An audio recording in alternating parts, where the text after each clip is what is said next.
Hi, and welcome back. My name is Jonathan Hudson. Joining me today is our superintendent, Dr. Harold Olin. How are you? I'm well, thank you. Thanks for having me. Yeah, thanks for coming. So we're here just to sort of lead into a presentation that we had very recently. So can you kind of set up what we're going to see and what our viewers can expect in this presentation as far as content and next steps moving forward? Yeah, we had a community information night, really trying to share with our community the things we've been looking at prior to the recommendation that came out to restructure or reorganize our school corporation. So we had a 42-minute presentation in which we went through a little bit of the history of where we've been with our enrollment. Mr. Carey shared a little bit of a current snapshot and compared us a little bit to peers around us. Mr. Day talked about finances, and then I talked about some of the studies that we've had done through our consultants that led us to some options that we considered, which ultimately led to the recommendation that was on the table. Awesome. So we have an opportunity now to see that whole presentation, so we're going to go ahead and run that, and then we're going to come back and break it down a little bit. Well, good evening. My name is Harold Olin. If we've not met before, and I am the superintendent of schools with Greenfield Central. I welcome you to the Greenfield Central High School Performing Arts Center. Hope everybody's here for our restructuring meeting that we've advertised over the last couple of weeks. Make sure everybody's in the right place here. We did advertise this evening's meeting as a board meeting. I want you to note that we have all 5 of our board members in the back. If you wouldn't mind raising your hand back there. They're in the back of the room. They will be here to not only be here for the presentation, but to hear any questions or comments that come in throughout the evening. Now, specific to our setting this evening, we're anticipating a presentation of approximately 40 to 45 minutes, and there will be an opportunity for comments and questions at the end of that. During the presentation, however, if you have some questions or comments that you would like to make, you'll notice that there is a QR code on 7 of the slides, and we'll pause it on those slides. There are 4 different portions of the presentation. You'll see that QR code. It's the same QR code all 7 times. So if you want to bring that up, you're welcome to do that in case you have some things that you want to make sure that the administrative team and the board members do see. That will be collected in written form, shared among our administrative team and with the board members. I have with me this evening the district level administrators that are pictured on the right side of the screen, and most of our school principals are here as well. The presentation this evening, as I referenced earlier, will have 4 parts to it. You're going to have me starting off with a brief history of what we've had here in Greenfield Central specifically. I'll turn the microphone over to Mr. Carey, our assistant superintendent, who will give us some information on that current snapshot. We'll then forward that on to Mr. Day, our business manager, to talk a little bit about finances, and then it'll come back to me for that 4th portion as we talk about some of the options we've considered and what the recommendation is at this time, so that allows you to kind of picture in your mind how this is going to proceed. That's the QR code that I was referencing. I will also let you know we are being live streamed this evening on the Greenfield Central YouTube channel. This evening will be recorded as well, and it'll be on our website tomorrow. So jumping right into the history. Yes, Greenfield Central High School, we've been here since 1969. So we formed as a school corporation. We're going to walk through memory lane just a little bit. One of the big things that we're talking about with restructuring and reorganization has to do with our enrollment. And our enrollment has changed substantially. Now, 1993 happens to be the earliest date that I could find ADM data on. That's average daily membership. For our purposes, we'll just say enrollment. What's a little unique about ADM is up until 10 years ago, kindergarten students only counted as half of a student because they went half of the day. But as you can see, 1993, that was the first year that I worked in Greenfield Central. I was actually a student teacher at Maxwell Middle School at that time. We were structured very differently than we are today. We had 3 schools in the city of Greenfield. We had Lincoln Park, no longer is open, Harris, and Weston. Those were K-6 schools at that time. We had a 7th and 8th grade junior high school, Greenfield Junior High School. We had Eden Elementary School, which is K-5, and we had Maxwell, which was grades 6 through 8, and of course the high school here was 9-12 at that time. That's what we looked like in 1993. 3,200 students at that time. And as you can see, we experienced extreme growth Well, really, about a 17-year period of time. We went from 3278 to 2011 when we peaked at over 4,600 students. What I want you to notice, Greenfield Central trying to respond to that growth at that time.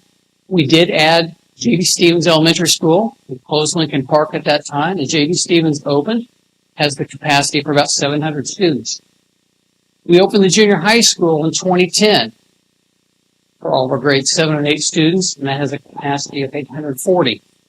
What I didn't put on this slide, we did a lot of upgrades at Maxwell Middle School at that time.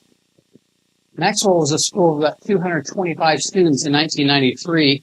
Most of that building was torn down with the exception of maybe everything west of that was either built in 1998 or in 2008 or in 2003. What I need you to see is since 2011, we have had a subtle, steady decline each year. Look at our ADN this year, 4,181 students. Now, what I put behind me here, we ask our principals every Friday. Our principals know this. We look at this spreadsheet and we update what enrollment looks like every Friday up until that count day, which for us was in early October this year. What I want you to notice is really on the bottom, our cohorts. When I say cohort, look at the kindergarten group, the class of 2038, if you've seen some of those signs in the community. That cohort has 234 students, by far our smallest group of students.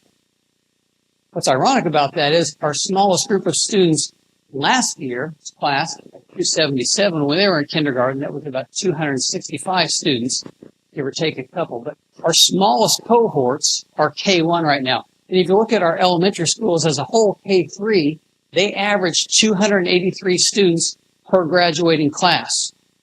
Now look to that next tier, our students who are in grades 5 through 8, it jumps almost 40 students. 326 students would be the average for those 4 cohorts. And then you fast forward to the high school where it jumps almost another 40 students. We have plenty of capacity at our junior high and high school right now. We have plenty of capacity at our elementary and intermediate schools right now. We just happen to have much smaller cohorts that are coming through the system here. That kindergarten class of 234 will be with us for the next 12 years. So a small cohort going through. Similarly, that first grade group, a small cohort going through. So as we're trying to think into the future what the need is capacity-wise in facilities, we're going to need less space in a lot of our schools. So we've been watching this happen for the last couple of years. Now you may be asking, well, how is that even possible? I've lived in Hancock County most of my life. Grew up within 10 miles of here. See plenty of houses going up all over the place. And I would have to tell you, like many of you asking that question, I was assuming that our enrollment would at some point start to go the other direction rather than that subtle, steady decline. That hasn't been the case. And I'll tell you the reason for that, it's really at least 5 different factors that go into that. We don't work in the same environment we worked in 2011. As we look at the demographic studies that are being done throughout the state of Indiana and really throughout the Midwest, as Dr. Jerome McKibben shared with us, birth rates are down. As a result, you would expect to have fewer students coming to you in those early grades. We also know that here in Greenfield specifically, we are attractive to a lot of empty nesters, low tax rate, have good health care, restaurants, the amenities that people want. So yes, we have a lot of new houses. If you have a lot of conversations with the city of Greenfield, there are a lot of houses that are being built and are being planned for. However, that doesn't always yield students coming to our schools. The third one there, open enrollment. When we opened the junior high school in 2010, open enrollment had just started. Prior to that time, if you lived in a certain school district, you attended that school district, there were not open borders the way that there are today. That has impacted Greenfield Central's enrollment. And I'll share a follow-up slide on that one. The fourth one, online schooling, certainly since COVID, has become a much more popular choice for many of our families. And we have more and more families that are choosing a homeschool option for their younger children as well, which was not the case when we added the junior high school and J.B. Stevens earlier in the millennium. And then the last one, something that is new in Indiana that has been really growing over the last 4 or 5 years. A family with a household income of $238,000 with 4 students or 4 the household qualifies for a voucher that they can go to a private school. That was never part of the game in 2010, 2011. So those are some of the factors that have led to our decline in enrollment. Again, there's no one easy answer to that.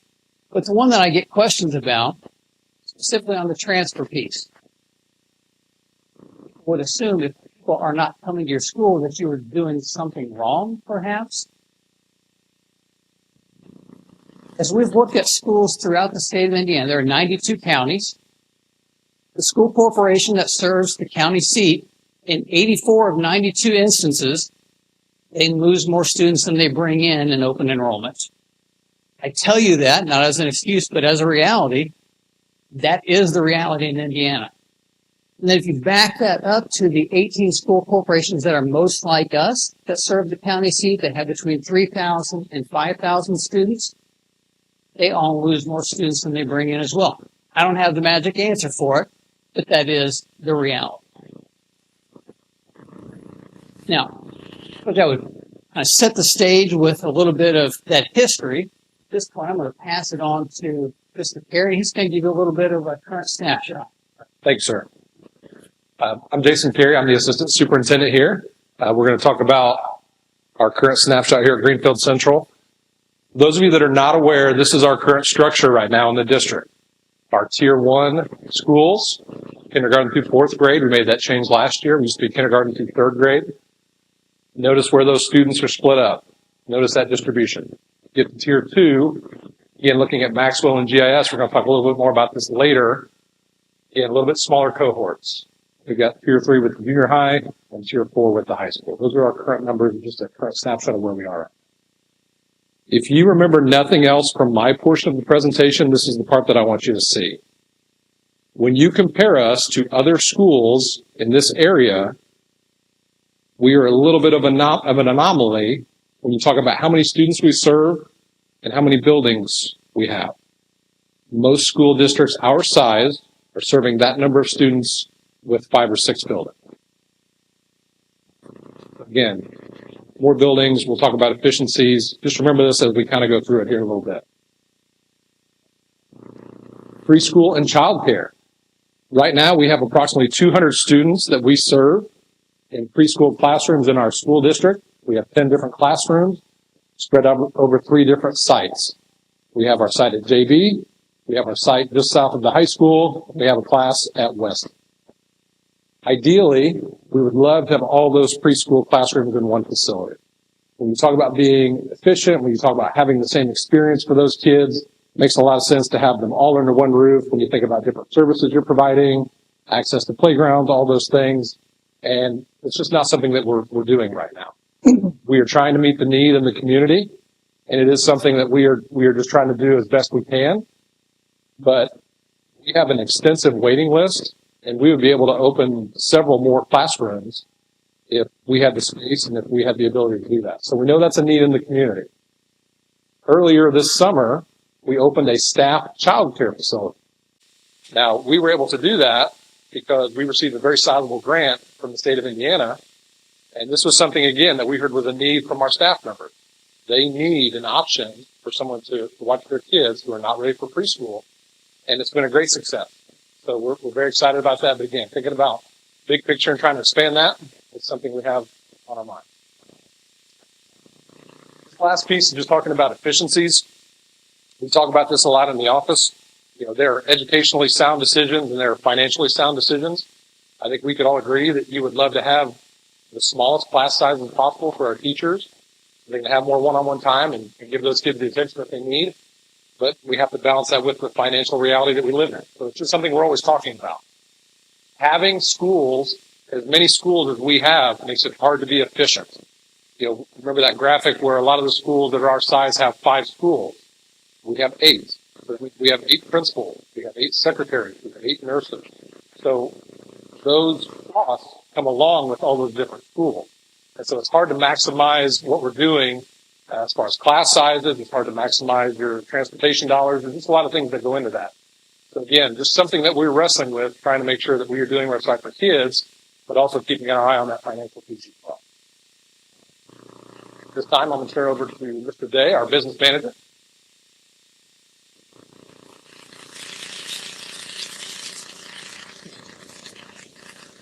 Good evening. I'm Nate Day. I'm the business manager. I'm going to give you just a real big picture look at school finances. We can dig really deep into it. It can be very complicated, but I'm going to give you what's really the big picture today. In our basic everyday operations, we're talking about three funds: the education fund, the debt service fund, and the operations fund. In the education fund, this is really the dollars tied directly to the classroom. It's teachers, it's IAs, it's counselors, it's social workers. It's the supplies that go in to those classrooms. It's what the kids need to do their work, whether it's working in the HVAC or construction class at the high school or working at the art class in the elementary school. The next piece is debt service. This is really for capital projects. This is for the big projects like the building we're standing in today, or putting new chillers on some of our older buildings. This is money you borrow, and this is money you repay like a home loan, like a mortgage. SEA 1, which was legislation passed in 2025 that we'll talk about, does affect this fund as well as the operations fund. Finally, the operations fund is everything we do that's outside the classroom, except for food service. Food service is its own standalone fund. Operations fund is everything we do outside the classroom. It's custodians and transportation, some of our clerical and administrative staff. It pays for buses and utilities and our insurance, all those things that aren't exactly education, but education doesn't happen if it doesn't exist. I mentioned SEA 1 and new legislation surrounding school finance. This was a big sea change in the school finance world.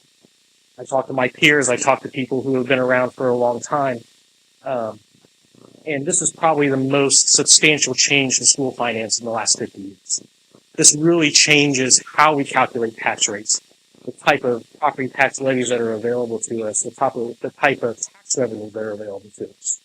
Essentially, it's trying to provide property tax relief for Hoosiers. This is a big focus of the governor and the legislature last year. To do that, they are predicting that there will be a reduction of approximately $744 million in revenues to schools.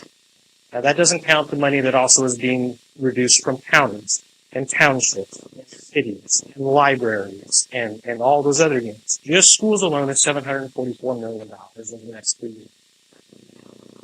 It also, for us in Hancock County, is going to reduce our local income tax contribution from the county. The county collects that and sends a portion of it to us as property tax replacement. Our loss on that is another $600,000. As we look at the next 5 years through 2031, the mantra that we're getting from the governor is do more with less. That's tough to do. Our goal is preserve what we're doing with that and not impact what's happening in the classroom. I'm going to talk about these funds again. I'm going to talk more specifically about what we're doing with those funds. Education fund. Again, remember, this is what we're using to pay for direct classroom expenses. The state has set some goals for it.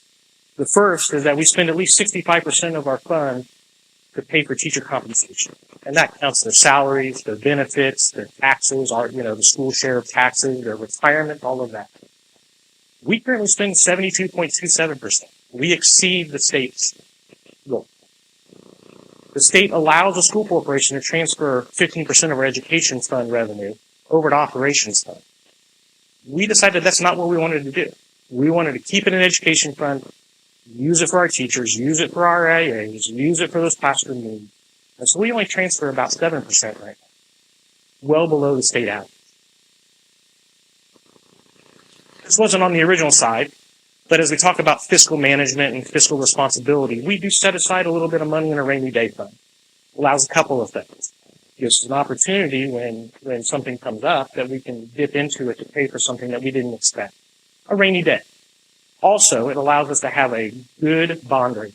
So when we go borrow dollars, we get preferential interest rates.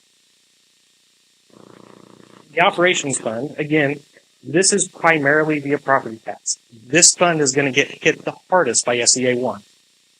We estimate with our group, with our advisors from Policy Analytics, that we will receive $8 million less in revenue in the operations fund over the next 5 years, for approximately $1.6 million a year. That's a $1.6 million hole in what we need to do to keep our buildings open and operating and safe and clean. Finally, debt service fund. I talked about what we do with it. But the important thing to remember here is that we try to be the most efficient we can. If we have a project that we can do with a little bit of cash on hand or by paying for it over a couple of years as opposed to borrowing money, we do that. Sometimes you can't. Sometimes the big projects, the projects that are good for your school corporation, that expand programming, you got to go borrow money. And we will do that then. I want to talk a little bit about the stats about us. We compare ourselves to other school corporations. We talk about efficiency, the number of buildings we have and the students we have, and our class sizes, and our teacher-student ratio. Over the last 13 years, we have lowered the debt service tax rate in our school district from 102 to 61 cents, from $1 to 61 cents. Operations fund tax rate. Operations fund came to existence in 2019. Over that time, we reduced it 14 cents, or almost a third, from 47 to 33. As we compare ourselves to others, we have a tax rate of 93.86 cents. That's about 10 cents below the state of Indiana average. That's 6 cents lower than anybody else in Hancock County. And on the average of our HHC athletic conference peers, we are 13 cents below that average. We are being very judicious about our use of tax law, trying to find that right balance between the tax rate that we can charge and the tax rate we do charge. One of the things we do is we try to find those non-traditional revenue sources. Mr. Carey talked about the grant we got for the daycare center. Not everybody got that. We went out and applied for it. We got it. That was good for us. That's going to help us run that child care center for a couple of years, maybe a little bit longer. We have our school safety group. A lot of the things that we're doing with our police department, with security cameras, with other hardening things that we do for security in our school, that's being paid for by a grant. We have the mental health grant, the school-based mental health grant. That's allowed us to put social workers in every one of our buildings. It's been a huge help. And finally, we have our cultural arts partnership and Meditate. Cultural arts is something we do locally with 9 Star that helps pay for our radio and TV program and the people who teach that and the supplies we need in there, and some of our other arts programs. And then Medicaid. This is an area that we have been able to leverage to help put RBTs, registered behavior technicians, in our building, to make sure that we're providing those supports to our teachers and our kids that they need without necessarily costing us tax. Finally, here on election day, there's 6 schools across the state of Indiana, including a couple here in central Indiana, that are doing referendums. Unlike a number of schools in central Indiana, we have not asked for a referendum. Back to that idea that we're trying to be judicious in the taxes we do charge versus the taxes we could charge. So this was a lot of information about dollars. So let's talk about what that really means about how we operate our buildings today. We have low class sizes compared to our peers. We have low student-teacher ratios compared to our peers. We have the highest average teacher pay in Hancock County and in the HHC conference. Our buildings are well maintained. We have limited major infrastructure needs. We've got a couple of chillers that need to be addressed, a couple boilers, but on the whole, we have taken care of the bones of our buildings so that they can serve our students. More importantly, over the last 5 years, we've experienced some of our most successful academic, co-curricular, and extracurricular results in the 56-year history of our school corporation. We are doing great things with limited dollars today. Unfortunately, as we discussed, that's changing. We have revenue that's going away. We have revenue that's not coming back. We got to find a way to fill that hole. And if we don't, we're going to have some issues. We know that our corporation experienced declining enrollment. We talked about that. That is the major driver of our tuition support, our revenue in the education fund. We know that the state is cutting hundreds of millions of dollars out of the operations fund. We talked about what it means for us, $1.6 million a year. We also know that our current structure, 8 schools for 4,180 students, is inefficient, financially unstable. With these changes, we cannot continue to support what we have today. Unless we make some adjustments, some of these realities are in it. Class sizes will have to go up. Employee salaries will freeze. We will deplete some of our cash balances. We might have to make programs, and we might have to go out and try to pass a referendum. We would like to avoid those things. So we have went out and tried to find ways to avoid those consequences. And we've met with a number of groups over the last few years to give us some options, some ideas, and try to guide us to a better way to operate and continue our fiscal responsibility. I'm going to hand it over to Dr. Olin to talk about those options.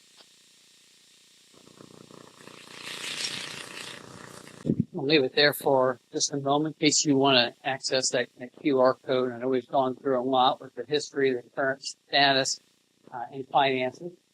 Before we really jump into some of the options that we've looked at, as well as the recommendation that we've made, again, I want to go back to what Nate had just put on the screen there. The blue bullet point there. We would like to avoid that. A lot of good things happening here. We'd like to see that continue. So as far as the options that are on the table, just going back through some of the correspondence I had with our consultants going back to November of 2023. We gave the consultant, administrator assistants, which will be on the next slide, 3 goals that we were trying to achieve. Our preschool program had been growing. In 2014, we had 2 classrooms at J.B. Stevens. We quickly grew that to 8 classrooms. 2 years ago, we added a classroom at 700 North Broadway, the old library. This year, we added a classroom at Weston, and we still had a waiting list that was somewhere between 80 and 90 families that wanted a spot for their child that we needed to turn away. So how do we create more efficient space for preschool was that first goal. The second one, we're looking at students in grades 4, 5, and 6. Was there a better way for us to serve those students? And that's not an indictment on what we've done specifically in grades 4, 5, and 6 since 2010 when we restructured, but there is a reality. We took away some opportunities from students when we pulled the 6th grade students out of the middle school setting, particularly some of the clubs, co-curricular and extracurricular opportunities. We also saw that our test scores with our students in grade 4, we were starting to see a dip on where they had been the previous year in 3rd grade. We think a lot of that was related to structure. So the question was, is there a better way for us to move forward to meet the needs of students in grades 4, 5, and 6? And of course, that third question, were there some things we could do to help the education fund and the operations fund while also achieving goals 1 and 2? That's what we threw before the consultants. That first consultant group was administrator assistants led by Steve Wittenauer, a group of retired superintendents, business managers, principals. It was good to have someone from the outside take a look at what you're doing. We live it every day, and there are things we might miss. So getting that outside perspective with those 3 goals in mind. Their report is on our website. It's on our main Greenfield Central website. You can see the report that they gave, but a couple highlights there. They really talked about a lot of positive things that were happening here. In fact, they were quite surprised that we were losing students through open enrollment because what they saw really good class sizes, friendly and committed staff, and a school that had won a lot of awards, and reading scores that were off the charts, math scores that were leading the state from one of our schools. So, I mean, there were a lot of things that they pointed to that were going well. But in their recommendations, they really told us to take a close look at reorganizing, restructuring grade levels. They also thought we could gain some efficiencies by looking at repurposing schools and even throughout the idea of potentially closing schools. Those were the recommendations that they gave us. Their report was finished in February of 2024. Along that same timeline, we reached out to the most well-known demographer in the Midwest, which is Dr. Jerome McKibben, We wanted him to project for us, what is Greenfield Central's enrollment going to look like 10 years into the future? Using the tools that he can use. Obviously, it's a very scientific process with birth rates and homes that are being built and other trends that he can look at, pulling data from throughout the Midwest. The bottom line, he said, looking out 10 years into the future, it looks like Greenfield Central will likely have a subtle decline, 2.2%, which for us would be somewhere that 90 to 95 students below the 4,200 we were at that time. So fairly stable, but a little bit of a decline. Both Dr. McKibben and the Administrator Assistance team made a presentation to our board in June of 2024.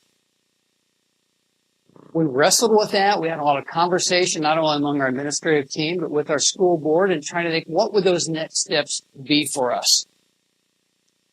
We had a work session in January of 2025, and it was determined out of that setting, we'd like to hone those recommendations just a little bit more.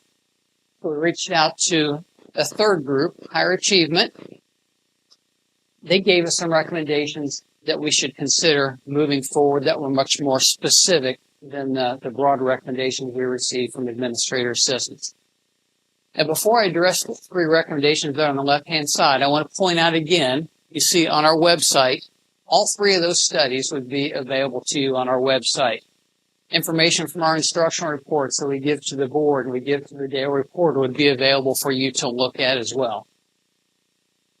This presentation will be added to it tomorrow on the very bottom of that timeline from that main page on our website. Now to the three recommendations.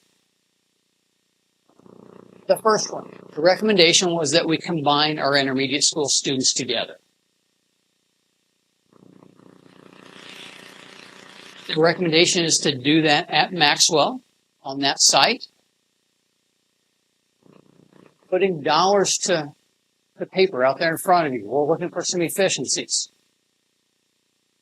We have calculated that merger would save us $786,000, a little bit more than that, with that education fund and operation fund. And keep in mind those kind of work together in the way that we pay all staff. That second recommendation would be that we do something similar with our elementary schools. We have two elementary schools here in town that are within a mile of each other, Weston and Harris, and the recommendation was to move the students and staff from Weston to the Harris GIS site. If we do step one, the GIS site would be vacant. By doing that, merging those staffs together, we have put pen to paper, those savings would actually exceed $1 million annually. The third recommendation, as our preschool has continued to grow, again, serving 200 students currently, a waiting list somewhere in that 80 to 90, we could grow that, need the space to do that. Hopefully the best site to accomplish that goal is at Weston Elementary School. Now, when I shared this with the board in August of this year, I suggested all three of those could be done by the fall of 2027. We did a little bit of a tour, spoke to staff at multiple sites and looked at, are there some obstacles that might be in the way for us, some things we hadn't thought of. And after doing that tour, I came back to the board in September and I said the first step could be done as early as the fall of 2026, which I understand, 9 months from right now. I'm going to walk through all three sites here. Make these three recommendations a reality, we would need to do a few things. And there are some costs related to that would come out of that debt service side. I want to make this clear. We have the capacity today to put all 5th and 6th grade students at Maxwell. We have enough classrooms that are 900 square feet that have natural light coming into them. We know what our cohort sizes are. Low 300s for both those grade levels. Class size on average a little bit over 24 when you think about 5th and 6th grade together. That could happen. Now what you see here is the west wing of Maxwell Intermediate School as it sits today. And then off to the upper left in yellow, best case scenario, I believe we would add 4 classrooms to that space. The reason to do that, it would better allow us to meet the needs of our special needs population, whether it be our FA population, functional academics, or some of our resource classrooms, getting them closer to their core classrooms.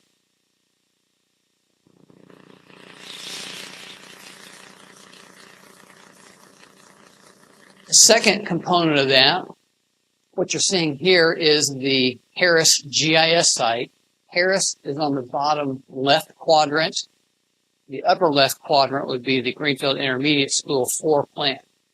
The big change that we would need there at Harris, we would need some additional kindergarten classrooms. For our educators in the room, you know that our kindergarten classrooms typically have a restroom in them. We would want students to have a similar experience regardless of who their kindergarten teacher was. So you see the rooms that are both the pinkish salmon color. Those are 2 regular classrooms right now.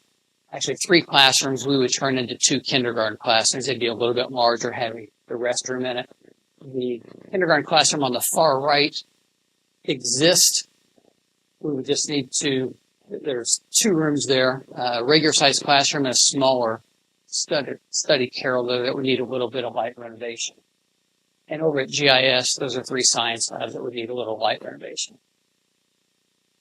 The third component to that at Weston, similar to the changes we would need to make at Harris, for Weston to be an appropriate early childhood center, we would need more restrooms and classrooms. Currently, we have 4 classrooms that have restrooms in them for our kindergarten classes. As you're looking at the diagram on the right here, you're seeing the yellow area would be where we're adding restrooms. On the left side of that hallway, that would be taking 4 classrooms and turning that into 3. On the right, bottom right-hand corner, that's taking 3 classrooms and turning that into 2. Now, the Weston site would still have multiple other classrooms that could be used so we could expand preschool into the future, but that would be the initial work that we would recommend. Now, rough numbers, roughly $2 million on each of those 3 sites for hard construction and then your soft cost beyond that. I referenced that all of the studies that we've had pulled in from our consultants are available to you. I'm going to be quite honest. As you look at those, you're going to see other recommendations that were made, things that we should consider to be efficient here. These aren't the things that have come out as the formal recommendation, but again, these are buried in there, things that we should have looked at. They did ask us to think about closing Eden or turning our elementary schools into K-5 buildings. You see, there was a recommendation to look at GIS as that combined intermediate school, or Harris to be the preschool. One I'll draw your attention to the most is that last bullet point there.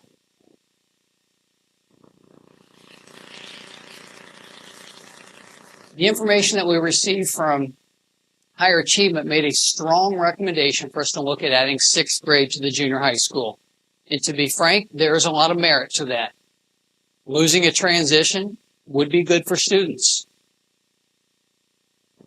Education research is pretty clear on that. There were some things that gave us great pause to that as we continued to reflect over that and banter back and forth the pros and cons. The first of those is simply the cost. It's much more expensive for us to make this happen. And I want you to know we looked at this with pretty good detail because we looked at adding a 6th grade wing on the south end of the building, just off the tennis courts and auxiliary gym, and on the north side of the building. We looked at it both places. Adding cafeteria capacity, those are things that would need to take place. In the end, it's a much more expensive option for us to look at. You heard Mr. Day mention SEA 1, Senate Enrolled Act 1, that took effect in June, July. This is a tough environment to think about putting a larger burden on the back of our taxpayers, not knowing the full impact of that. I'm not going to fully know this until we look back in year 2031, looking back, but as we're making projections with people who do this for a living, The idea of losing $8 million a year over the next 8 million over the next 5 years, or $1.6 billion per year, that's a pretty daunting way to look at our school finance. So that is something that is a difficult one for us to get behind at this time. As we've reflected on that, we do think there is a time in our future where that might make the most sense for Greenfield Central. It just doesn't seem like that would be the case right now. Now, the three components of the recommendation that I've made would still be applicable even if we went in that direction at some point in the next decade. They would all be advantageous for us in terms of being efficient and having space that would be appropriate for the students we would be serving. So, in closure here, I want to just restate what the three recommendations are. Combine the two intermediate schools into one site and place that at Maxwell. We could do that by the fall of 2026. Second recommendation, combine Weston and Harris into one larger elementary school on the current Harris/GIS site. And then the third one, locate all of our preschool programs in the current Weston facility. I'm doing that by the fall of 2027. So those are the recommendations. Reiterating what some of the benefits. We shared the what, going over the why. So it's hard for us to ignore the efficiencies we could gain with a number that exceeds $1.78 million annually. Stewards of the resources that we have, that's something we have to really take a strong look at. The second one, we do want to make sure that kids are getting a common experience regardless of where they are. That is not happening in preschool right now. And I know we have some of our preschool teachers with us. They're working really hard. They have some limitations on what they can do with the sites. And it's difficult for us to get our itinerant staff, like speech and language pathologists, OT, PT, to the amount of time that students should have. The third one, again, it's not all about finance. Go back to those initial three questions. What are some things that we can do to give our students a better experience in grades 4, 5, and 6? We believe combining our 5th and 6th graders together give us that opportunity on 3 different stages, both the curricular, co-curricular, and extracurricular. Some things that are very difficult to duplicate on 2 sites and very expensive. But never lose sight of the fourth point here. Greenfield Center, we're responsible for all of our students. Really, that's becoming 6 weeks of age through the age 21 for some of our students here at the high school. If we can gain these efficiencies and avoid cutting programs, the pitfalls that Mr. Day mentioned earlier, that if we do nothing, we're going to have to make some compromises that we're not going to want to make. We want to continue to have a strong program for our youngest learners all the way through our 21-year-olds here at the high school. We believe these recommendations will allow us to do that. What's the time? How'd I do? 42? Okay, I said about 45 minutes. So that is the recommendation in a nutshell. And I know some of our staff members have heard this a couple times as we've made the road show. Some of you may have heard this for the first time. This entire slideshow will be available on our website tomorrow, as will all those studies that I referenced. We did want to make sure that having a community information night, we provided an opportunity for input or questions from people in the community. You've had that opportunity through the QR code, but if you would like to come forward at this time, share a comment or question, we welcome you to do that. I'll go ahead and move to the next slide. Before I do that, I'll go back to that last one. You can certainly send an email to me, holm@gcse.k12.in.us, or to our board. That goes to all 5 of our board members. We would like them to look at that. We do have 3 board meetings that are coming up here within the next 5 weeks. Our regular board meeting on the 10th, special meeting on the 18th, and then another regular meeting on December 8th. So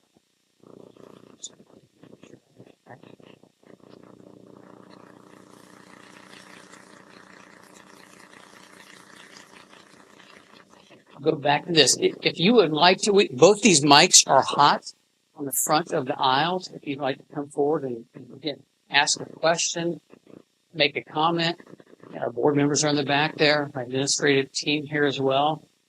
We wanted you to hear the what, the why, and provide an opportunity to bring clarity if you need one.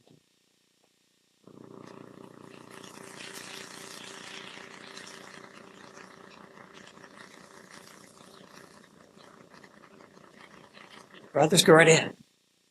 So, I do have a question. You said this was important for later, and I don't see the answer. How are you reducing building sizes? Great question.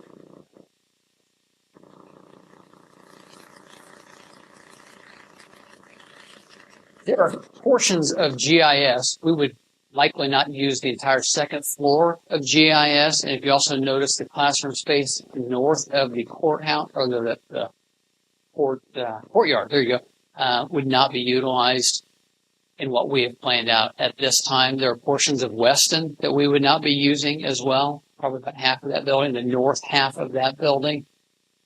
But it would still be there, and you would still have security issues that you would be having to take care of in the entire. So technically, you wouldn't be losing buildings. You would still have them. So technically, you still have the building count that you're speaking about. So that's We something. would be adding a preschool center, and we would be utilizing less of the square footage, which does help us with set points where we could have those rooms much cooler in the winter, warmer. Right. And So summer- is it more building logistics or admin that you're looking to reduce instead of actual physical buildings? Correct. Now, we do believe there would be some savings on the utility side for us, Understood. on the custodial side.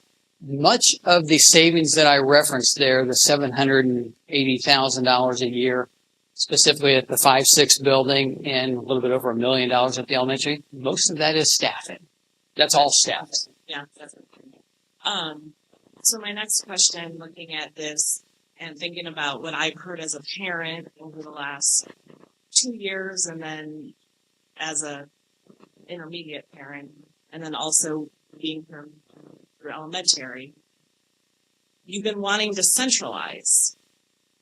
And if you're wanting to keep what I consider probably the most difficult age group, you're separating them from the district. You're putting them outside of what's central. And it's a very difficult age, 4th, 5th, and 6th. I mean, I know 4th is now with elementary. But 5th and 6th, they're going through a lot of changes, both academically, mentally, physically. There's a lot of changes. And for them to be so separated from their peers, it just, to me, one of the things my student has really enjoyed is being able to walk over to the high school, being that involved. And one of my concerns for parents now coming up is that logistics of being able to get those kids to the high school, to the junior high, for during the day communication, during the day interactions that they've been able to enjoy being at GIS. I don't know what Maxwell's involvement has been, but I know GIS has taken advantage of being so close. And I think it would be a great opportunity to bring the schools closer together instead of separating them out and putting them on the other side of 7. That's just something I've really, it's been weighing on me. Currently, geography, that is noted, that we would be moving 600 students north of the interstate. I would say geographically, Maxwell is right in the heart of our district. When you look at Green Township, Center Township, north to south, and east to west. But you're right, it is not as close to the high school as some of our students have become accustomed to. That's one of the realities of if we were to have started Greenfield Central from the ground up, and we had the privilege of building all facilities from the ground up, we probably would put them a little bit closer together. We have to maximize the facilities that we've inherited for decisions that were made long before us that made really good sense at the time. And then from a selfish standpoint, for the last 2 years, we've been working really hard to create community at GIS how are we going to continue that, the work that we put in the parents and staff with that is to really change the vision that had occurred? What can we do to continue that with this?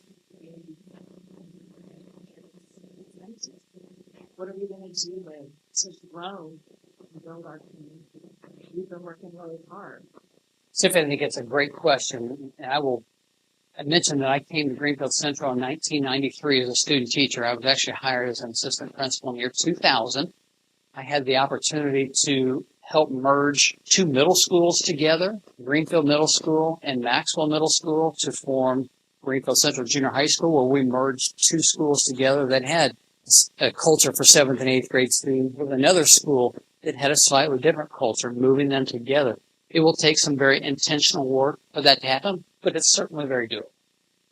I just say the staff, the faculty at GIS is like no other, and not being a native. I'm not a native in here.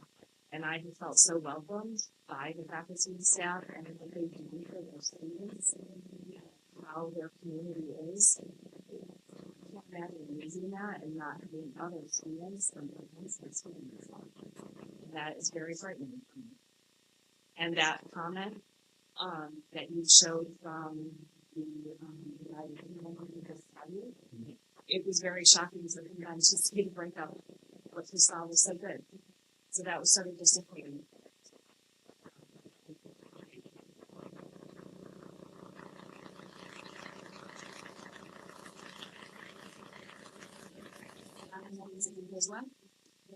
I have a daughter right now in 5th grade, and I have a question. First, I want to say this is very representative, and I can't really argue with the numbers. But my question is, are there numbers around doing this so quickly in 2026 rather than the already approached 2027? The thought process behind that, when I came back to the board in September, a month after the initial recommendation, we had spent time touring schools, getting some feedback. We wanted to make sure we weren't missing something.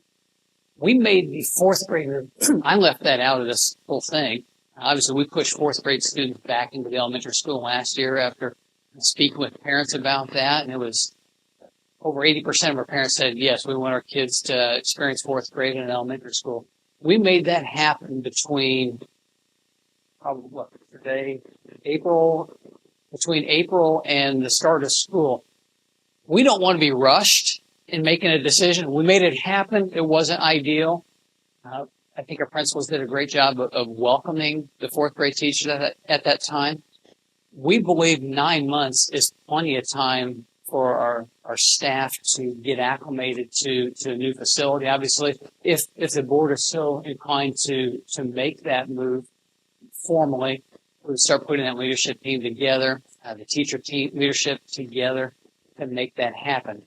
We feel like 9 months is plenty of time. And in fairness, we started speaking to our teachers about this after the August board meeting. So they've probably had some time to think about this. Our administrators have. I know we haven't really brought this out to the public as a whole until this evening. This is something that has been contemplated for many months. We feel like it's enough time. I just want to point out that in 5th grade, these are the students who came into kindergarten during COVID. They came in having on masks. That was a difficult process. Then last year, they already restructured. They lost some staff processes last year. That was difficult for them as well. Also, they went into middle school in the 4th grade. That was a difficult adjustment. And I urge you to wait another year because this will be a difficult adjustment. Not only are they going to be moving across 70, but they will also be losing a very passionate staff. The administration has been really great with these kids, and they've been including parents. They have been making things really open and just making a community. And now that community is going to be rich from its 5th grade. I'm not saying that Maxwell doesn't have their own community, but they're going to be strangers to that school this year. I urge you to wait for the 2027 because these students have improved now. Appreciate you recognizing the work that's being done at GIS, and certainly that's something that the board and administrative team will consider. I also want to say, I wanted to ask, what will the differences in administration look like when they? I haven't fully identified that, but I mean, very clearly in those numbers that I shared, that would be reducing the number of administrators that we would have. In terms of what that structure looks like, we haven't fully identified it. We certainly have some ideas in terms of we want to make sure that we are taking care of some things on the activity side, the interscholastic sports that are happening. So I mean, there will be some support that is a little bit different than what we have in the existing school, but there will still be a reduction. And then has there now many more students in the scenario will be taking classes? Last year there were a lot of problems on the buses. And what's going to change as far as how the buses are? We offer transportation to all students in Greenfield Central currently. Now, there is a reality that some families may choose to drive because it's on their way to work, but that would still be an option that they would be able to be picked up, or parents could drive them. It is our goal to actually have our transportation director in. Chad Gray there. We have asked Chad to start running some scenarios for us in kind of a sandbox. The name of that program? By Traversa. There you go. So I mean, we have the ability to run routes. We have some routes currently that are about 45 minutes. It would be our goal to not exceed that as we move forward. And the drop off and pick up at Maxwell is going to double, or likely double. Right? So is there any change going to happen to that parking lot or that? It's actually a much more accommodating facility for both parent drop-off and bus drop-off than what we have at Greenfield Intermediate School. Having been the principal of Maxwell Middle School for 5 years, I can tell you we're accommodating students in grades 6, 7, and 8, about 550 kids up there, before we made some of the improvements that are there, extending that parent drop-off and the parking lot that would be closer to 500 North. So it would be able to accommodate that. Thank you. I just want to end with saying I can't really argue with the numbers. That obviously is a very good presentation, but what I can say is I feel like students are going to be at a disadvantage without this administration. I am a little bit biased because, of course, I've not been to Maxwell, but I've never felt like such a community I've never felt this with any other location, and they've done a really great job in including the parents, including the students, making things fun. I mean, it's not just about education, it's about feeling like you're part of something that helps us. And I just want to say, without Miss Hunt, the child would not enjoy coming to school. You see her seeking her out for support and hugs and just feeling seen and heard. And that's important. Their mental well-being is important. And I again urge you to wait until 2027. Thank you. Thank you.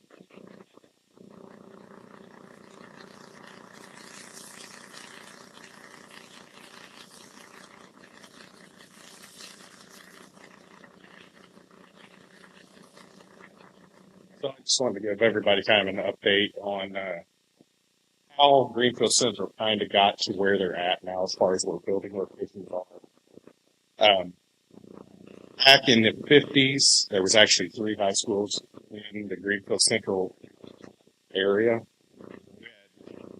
Eden High School until 1955, and then they consolidated with Maxwell in 56 until 1969 when Greenfield Central was established. But at that 1955, you had Eden, Maxwell, and Greenfield High School.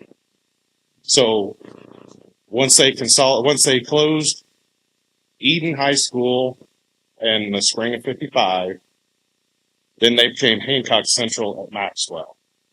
And that's kind of why some of your buildings are all spread out like they are, because you started out with 3 school corporations that consolidated into Greenfield Central.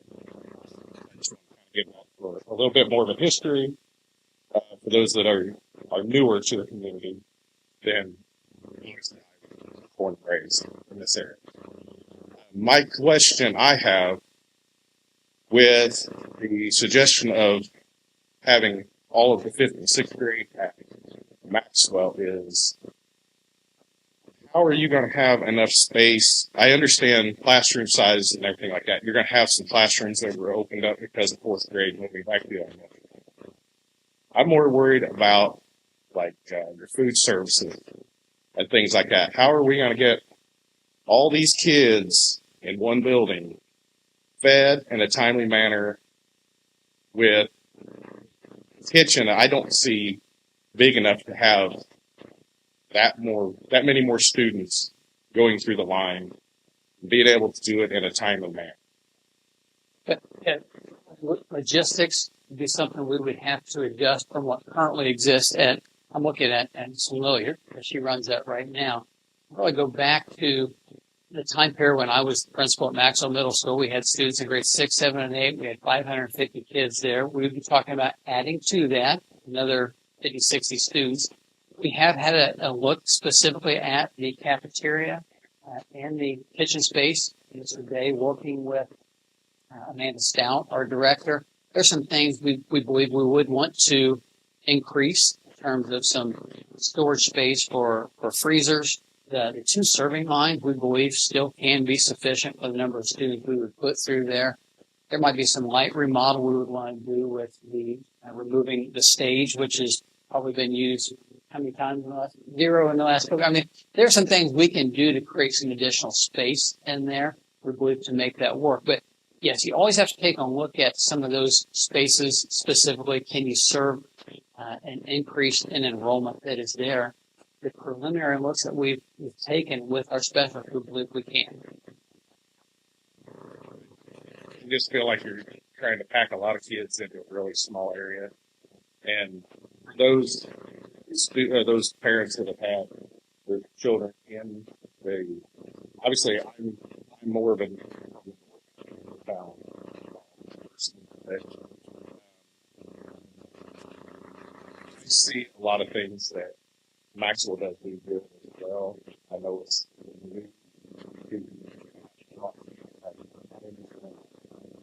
obviously I can't speak because I never went to the Greenfield area. So I just think trying to get all those kids into that space is, We would have some challenges, I will acknowledge that, yes. okay, thank you.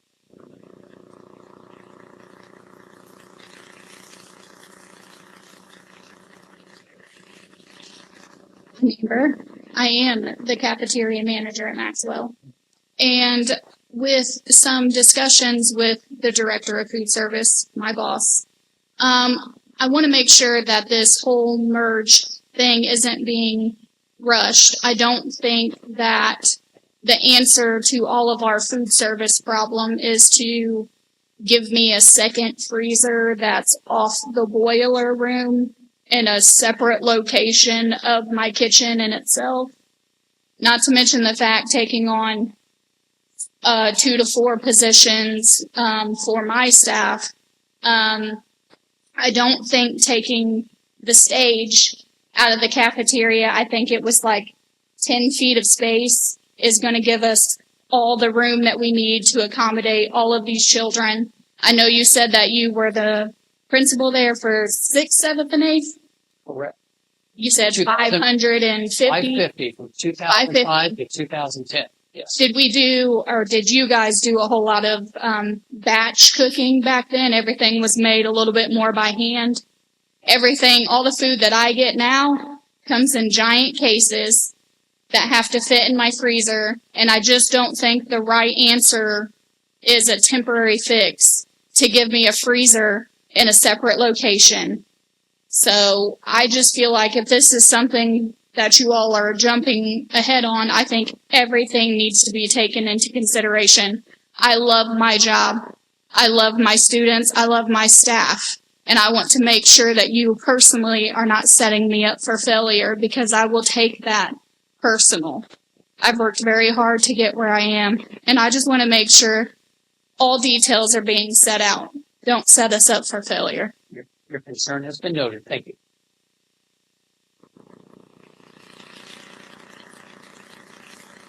Hey there. Molly? The numbers tonight are amazing. Thank you. Thank you for putting this on and presenting those to all of us. The savings, the 1.8 million between the two places, that's going to come, it said it would come from salaries and benefits, which Correct. means how many people are we looking at losing their jobs in order to, make those savings? I understand a change has to be made. I get it, but And that is an uncomfortable question. Obviously, it's one that many people would have to be curious about. Obviously, we came up with a very specific number. We were talking about a number of positions, and that first move with the intermediate school alone would be about 14 and a half positions. and that's going to save that 1.8 million. That was the 787. Okay. All right. Thank you. I don't have the exact number off the top of my head for the Harris West. Dr. Owen, I think it's important to note that it's positions, not people. It doesn't necessarily mean that 14 and a half people, I mean, obviously there's not people, but it doesn't mean 14 people are going to lose their job. But if we're using only like half of Weston, let's say, and not the second floor of GIS, I still am concerned that there's going to be staff cuts. Clearly, there will be. I mean, Okay. but one of the pieces that we spoke before about this, when I spoke with the combined intermediate school staff, there will be some positions that are cut. I'm not going to need 2 library assistants because we won't have a library Right. in those settings. We won't need 2 nurses, for instance. But there will be other opportunities if people want to work for Greenfield Central. We have vacancies every year that we don't have filled. So people who really want to work for Greenfield Central, we will work to find positions for them. But I mean, clearly we would be cutting a principal position or 2 in that. I mean, this isn't just impacting one area of school business. I mean, this would include technology staff, looking at our custodial staff, administrative staff, teachers, IAs. I mean, it's a lot of thought has gone into that, and those are things we believe we can do, reducing that FTE, that full-time equivalent number of staff, and still provide a really high-quality education for our students. And that is our goal. It is not all about finance. That's why I put those 3 goals up there from the beginning. We want to improve the student experience while becoming more efficient. I've read the higher Achievement report, and it mentions in there several different times about redistricting. Are we looking at having to do that in that 27-28 year, or will we have to do that in order just to do the move with the Weston kids? Where are they going to go? Most of the Weston students would likely go to the Harris site. And there is a reality. We would like to balance those numbers a little bit. The larger Harris Elementary School and J.B. Stevens, we would likely do a subtle redistricting so we could get those numbers a little bit more even. That would be the only place that would be necessary. Obviously, all 5 and 6 going to. So it wouldn't be a full district-wide redistricting? Now, if we could get more students north to Eden, where you notice we have 192 students, we'd like to do that. That would be an option for us, or a possibility. Again, that's where we're going to kind of have to do some things on the transportation side. We don't want to increase those times from where they are today. So there's a lot to consider there.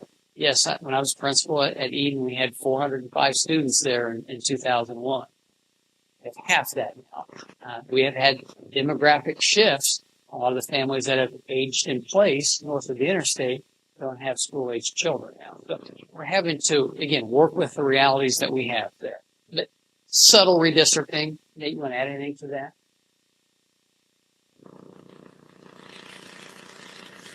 You could accommodate everybody in their current buildings. Leave J.B. Stevens untouched, move Harrison, Weston, and fold it into one. Moving basically the entire teaching staff over there. We have the classrooms for it without any redistricting. But when you start talking about the efficiencies and educational programming and stuff like that, you know, do we have to do it immediately? No. But we could. It's something that we would look at down the line. When I saw the redistricting for the 27-28, I thought I too was going to say, can we please wait to move the 5th and 6th for that one more year? Because otherwise, GIS kids move to Maxwell. Very next year, everybody's redistricted again. That was why I wanted to check on that aspect of that. So, Good question. correct.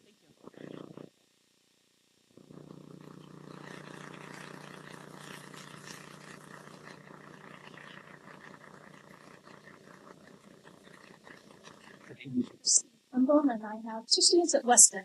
Okay. So this impacts them quite a bit. My question is, I actually have a very different opinion of the moving quickly.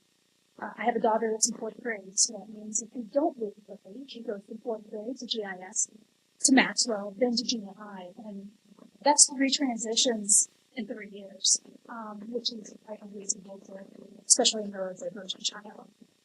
The other question I have, though, is I have a 1st grader that's now going to go to Paris. Ideally, that's not where we go. We chose the home we live in, to go to the school we go to have the experience we have.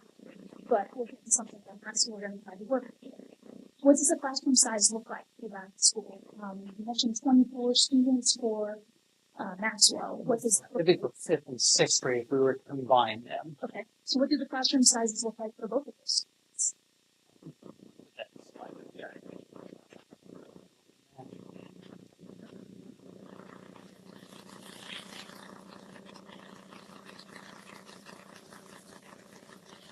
Probably a better way to do this. All right. There we go. I'm going to address the transition piece. Yeah.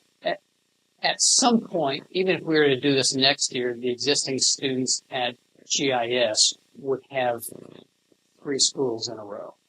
It would be 5th grade at GIS, Maxwell for 6th grade, junior high for 7th. Somebody, if we move forward with a restructuring redistrict, some cohort, some class will likely get caught up in that. Absolutely. As my father has always told me, I don't care about other people, I care about me. So, Yeah, fair enough. Fair enough. and you know, that's the same story if you want to apply it to every other school has smaller or has less classrooms or less buildings. I don't go to those schools. I go to Greenfield Central, so I don't care about what's happening in Greenfield Central. I want to get to your question. As you look at the current group of 4th graders, that's 286 students. We will have 12 sections of 5th grade next year and 12 sections of 6th grade next year. So do the math, 286 divided by 12, that's about 23, 3.8. Whereas the current 5th graders, the 311, would be next year's 6th graders, divide that by 12, and I think that's 25. Then the building at Maxwell that you're proposing to add to the 4th classroom. Or classroom on the northwest side. That should be. Thank you for asking that question. It likely takes about 18 months to go through design and then get it finished. That's why I want to be very clear. We have enough classroom spaces to make it happen with those cohorts, the cohort of the 4th grade, and I guess the class of 2034 and the class of 2033. If we have the space to do that, we would better serve our students, particularly our students, I'll get into some details here, our functional academics class. We have a classroom space that can accommodate that with some renovation. Unfortunately, it's on the 2nd floor. Maxwell has an elevator, but that's not the most ideal space for that classroom long term. Our resource classrooms, we have space in that building to do that in some of the interior rooms, where they're only going to be in there for part of the day. I would rather them be close to the fifth grade homeroom they're in or the sixth grade homeroom that they're in. So long term, I think it is the best utilization of our dollars. Now, my next question is, you're proposing for less than 2,000 the recent news of freezing vouchers for 2026 for childcare, the WAP, 2,500 for preschool. How many of the students actually utilize vouchers, and will that impact the overall enrollment? Because if you don't have increased vouchers, you're not going to have students. A fair question. I'm going to have to yield to my preschool experts in the room. I will tell you that I think there is a misconception that we have preschool and that we're making money off of that. We really don't. It's pretty much a break even, and what we receive in tuition pays for our staff to be in those rooms at the ratios that we have to maintain for early childhood. For us, it's about making sure that our kids are kindergarten ready when they walk through the door of kindergarten, that they've had exposure to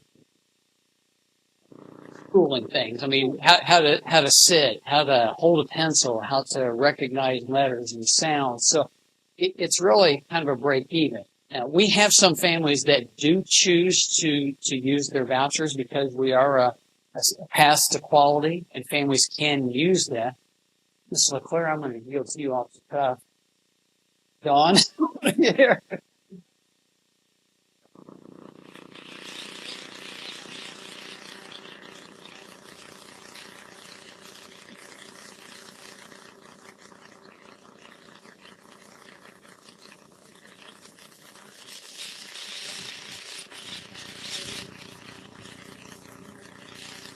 Thank you, are under 25, but that has been a support. Luckily, the Education Foundation for GC has helped support some of those families with some grant money that we had previously. But I would say the majority of our families are paying for tuition and are able to do so without those CCDF and on-day pre-K vouchers. Finally, my last question, sorry. You talked about equity for the preschoolers. I'm looking for equity for the rest of the schools. Yep. And then by moving the students from locations that are close to their homes and moving them across to Maxwell, there's going to be an inequity in the parents' ability to transport their children back and forth from extracurricular STEM activities, not just sport-related things. My daughter is in a lot of those things. Fortunately, we're able to. But there's a large population of people who can't. They have jobs, they have things, and they rely on other people or being close to home. How would that be addressed? Or are we just going to... Also a very good question. Those are some of the details I would say we haven't sat down with the intermediate school staff to think about how we would do that, but we do want equal access for our students. We wouldn't want someone to not be able to do it because of where they reside. I can assure you we've got some really good problem solvers on our leadership team. I think we can come up with some answers to that. But it's not what we've tackled at this point. I'm not going to just answer it off the cuff. Thank you.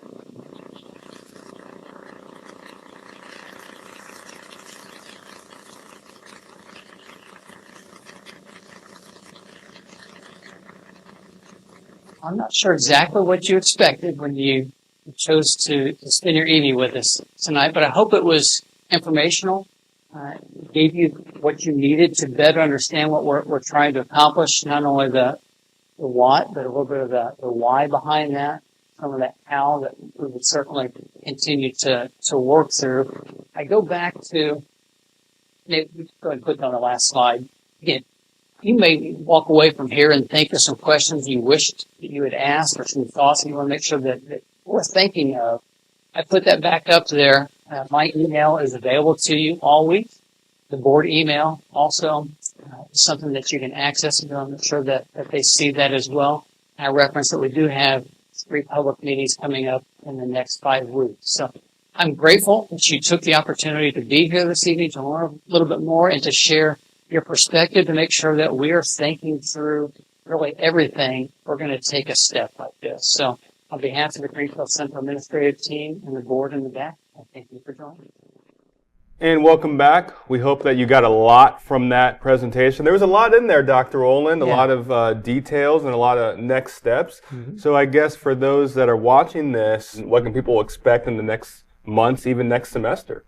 You know, we shared these recommendations with the board back in August, and then I refined that in September, suggesting that we could speed up the timeline on step 1. And we did that after spending time with our elementary staff and intermediate school staff, just to make sure that we weren't missing some obstacles that might be in the way for us. Of course, we wanted to turn that over for our community to hear the recommendation, provide an opportunity for some input and questions. We answered some of those during the presentation on Tuesday evening. Beyond that, we have continued to look at things that were posted on the form that was made available through the QR code and some emails that have come in. So sharing that information with the board, we will continue to provide that to them.